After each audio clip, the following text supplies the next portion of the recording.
আসসালামু আলাইকুম। সপ্তম শ্রেণীর শিক্ষার্থীরা, আশা করি সবাই ভালো আছো।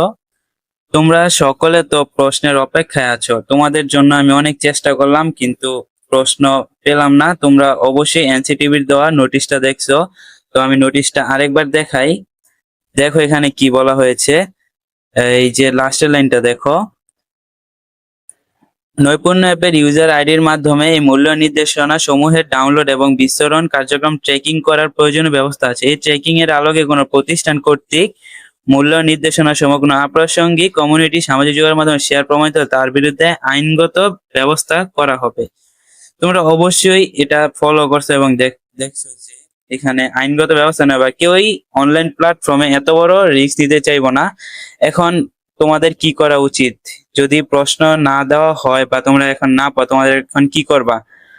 তোমরা এখন তোমাদের স্কুলে থেকে যেই রং পেন্সিল গুলা তোমাদের স্কুল থেকে সরবরাহ করো, তোমরা আঁকাকি টাইপের জিনিসে বেশি মনোযোগ দাও। আর আমার দেওয়া সাজেশন গুলা আমি আমাদের টেলিগ্রাম গ্রুপে পিডিএফ আকারে দিয়েছি। এই সাজেশন গুলা পড়লে আশা করি তোমাদের কমন পড়বো।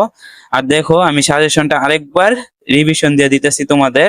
দেখো, কাজে কি তোমাদের আসতে পারে বর্ণচক্রের রংগুলোর সাথে মিলে বিভিন্ন রঙের ফুল খোঁজার চেষ্টা করেছি, কি কি ফুল পেয়েছি লিখবো। এগুলার ভিডিও আমি সম্পূর্ণ বুঝাই দিছি, যেটা আমার প্লে লিস্টের মধ্যে আছে, তোমরা গেলেই দেখতে পারবা। আর কাজ দিয়ে দেখো, তোমাদের একটি নকশা আসতে পারে, আশেপাশে পুনরাবৃত্তি ভাবে অবস্থান করে নকশা তৈরি করো। ঠিক আছে। আর কাজ 3-এর মধ্যে আসতে পারে স্বাধীনতা বিষয়ে নিজের মতামত, ভূমিকা অথবা অনুভূতি লিখো। এগুলা তোমরা লিখতে পারো। এগুলা ছিল তোমাদের প্রথম অধ্যায় থেকে। আর কাজ 4 কি আসতে পারে, সরি প্রথম অধ্যায় না, মানে সম্পূর্ণ বই থেকে আমি যেগুলো ইম্পর্টেন্ট সেগুলো দিছি। আর কাজ 4-এ দেখো তোমাদের আসতে পারে শিল্পী কামরুল হাসানের শিল্পকর্ম সম্পর্কে যা জানো লিখো। আর কাজ 5-এ তোমাদের বিভিন্ন নাটক বা দেশীয় সংস্কৃতি বর্ষবরণে নানা অনুষ্ঠান পরিবেশন, নাচ গান আবৃত্তি করো।